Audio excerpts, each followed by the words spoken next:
Okay, we'll have Coach start with an opening statement just on the fan turnout and what he saw on the court today, and then we'll go to Q&A from there. Just so thankful for our fans and young volleyball players coming out to see us, and we really haven't had a ton of time to get through preseason, get some things ironed in, but really like some of the competitive things we did on the floor, and again, just excited to get the season going. It seems like it's been a whirlwind the last 3 months, but 10 days from now we'll be playing our first regular season match. In a few days we'll be in Western Kentucky for an exhibition. So a lot of good stuff, positive things today, a lot of plan to work on.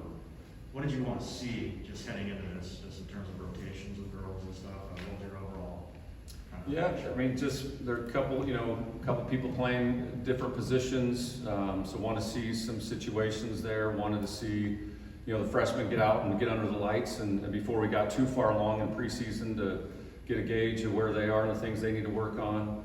Kind of want to see what our offense looks like and how that's developing.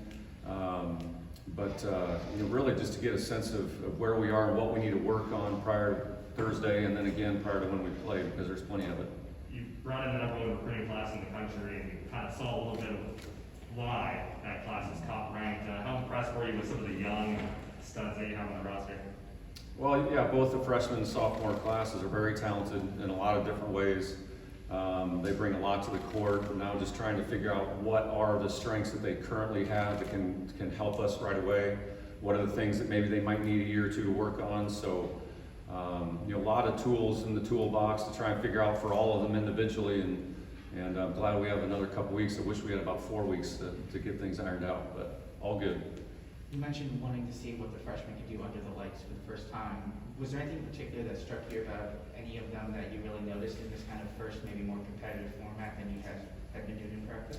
Yeah, I mean, to be honest, I think they probably seemed a little bit more comfortable today than they have been in practice, and maybe that's just because it's day 5 and had a chance to finally, you typically freshmen start out okay, then they get worse before they get better. I mean, that's just kind of the trend because they start thinking about a bunch of stuff. But to be honest, I was actually very impressed with the freshman composure today. I thought they all seemed pretty comfortable. Obviously there are things they did really well and things they need to keep working on, but I thought they looked comfortable out there. Aaron, I know you all changed the teams a lot, but Aaron I'm sorry, why am I blanking on the center?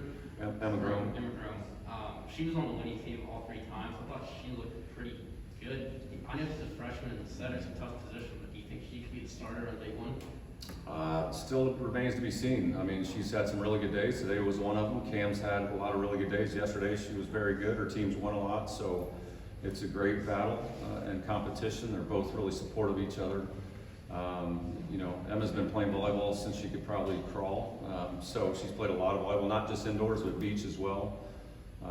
And Cam has done the same thing, coming from Orlando, played in a top-notch club program down there. So they both have been doing really well. And today, Emma came out on winning edge. Yesterday was Cam. It's going to be like that, seems like, probably for a couple weeks.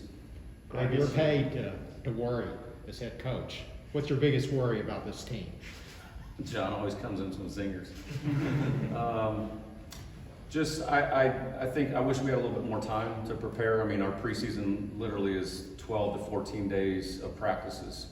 And, we have a tough schedule, so trying to get obviously personnel and decisions of starting lineup, but then also working on some of our fine-tuning defense and offense. Do we have enough time to get everything that we need to? And probably not, but I'm glad we have some upperclassmen that know the game really well and know what we're up against, and we'll be ready, first whistle. You mentioned that schedule, it's exciting, it's also challenging, but you're going to be battle tested before conference play. So what went into the decisions to beef up that schedule before conference play? Yeah, I mean, what we did was, last year we couldn't play any pre-conference matches. So we just basically took pre-conference from last year and moved it to this year. And so it was for all opposing teams we were playing and us, it was the easiest thing to do. But we always want to schedule tough. We always want to play good teams because we do want to be prepared for the SEC. We want to find out early the things that we need to work on. We want to find out our strengths, and the schedule we have will definitely give us those opportunities. Obviously, it's not a rebuild, but it is a new team, and filling the shoes of, Gabby, Maddie, Avery. How has the transition sort of been without them being on the floor?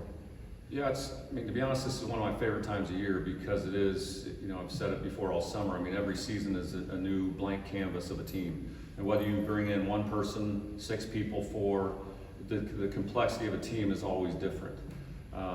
So those group of seniors that were with us the last 4 years laid an unbelievable foundation for us. The group of seniors we have now understand and know all that and are ready to do the same thing. And so, when you have to replace 50% of your lineup, you got a lot of work to do, but I'm glad we're doing it with the group we have here. In terms of recruiting, have you found it easier in that sense to kind of persuade those top ranked recruits now that you are a national champion, or do you feel it's kind of the same that it was maybe this time last year? And I wish recruiting was always easy. I mean, it's, when you win the national championship and win SEC championships, there's a lot of really good players around the country that want to talk to Kentucky. So yes, it's probably opened some doors maybe that we didn't, knock on before. But we've been able to do that for a while. And the biggest difference when 2005, when I got here, there's a pool of athletes. It's like this big that you can go recruit because you only have one direction to go. When you're here, the pool of athletes you're trying to go after is smaller, but then also all the top, universities in the country going after them as well. So you talk to a lot of them, but then it's easily just as competitive. All right, we'll bring up the 2 players.